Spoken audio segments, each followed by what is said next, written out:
Corona virus और lockdown के बीच रमज़ान मुबारक का महीना चल रहा है, लेकिन इस साल मसाजिद में नमाज तरावी और क़यामुल लैल का एहतमाम नहीं हो पा रहा है। आलम अरब, अफ्रीका, यूरोप, अमरीका, ऑस्ट्रेलिया और बरसगीर में मसाजिद सुनसान हैं। देखिए रिपोर्ट।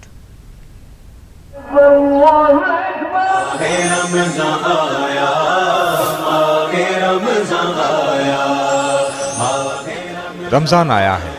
इस मुक़द्दस महीने के दौरान शहर शहर गांव गांव चहल पहल रहती है।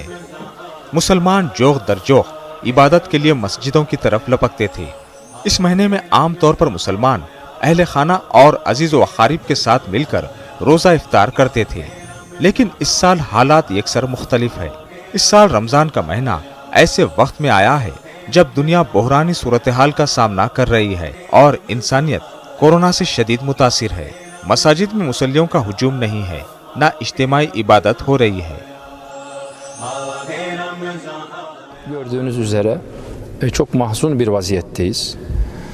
Yani annesinden babasından öksüz bir çocuk gibi camilerimiz cemaatten yoksun. Bu sebeple gerçekten içerimiz. Eşhedü enne Muhammed. इधर मस्जिद हराम, मस्जिद नबवी और क़िबले अव्वल मस्जिद अक्सा भी बंद है। मसाजिद को मार्च के वस्त में बंद कर दिया गया था और यह रमजान में भी नहीं खुलेंगी। इमाम राद इंटरनेट के जरिए ईमान वालों तक अपनी बात पहुंचा रहे हैं।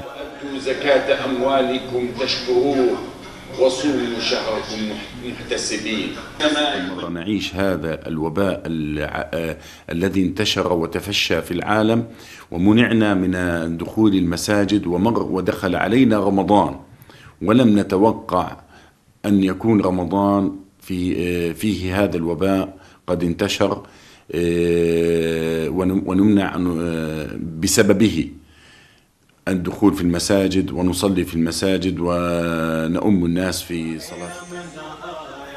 कोरोना और इसकी रोकथाम के लिए लॉकडाउन के निफाज ने मुसलमानों को अल्लाह के घर में इज्तिमाई इबादत और क़यामुल लैल से रोक दिया है। इंसानियत सख्त इम्तिहान से गुजर रही है और रब्बे करीम से दुआ है कि वो दुनिया को कोरोना नामी वबा से नजात दे, ताकि उसकी इबादत गाहें रुकू व सुजूद से आबाद हों और फिजाएं जिक्र अस्कार और अजानों से मौतर व मुनव्वर हों।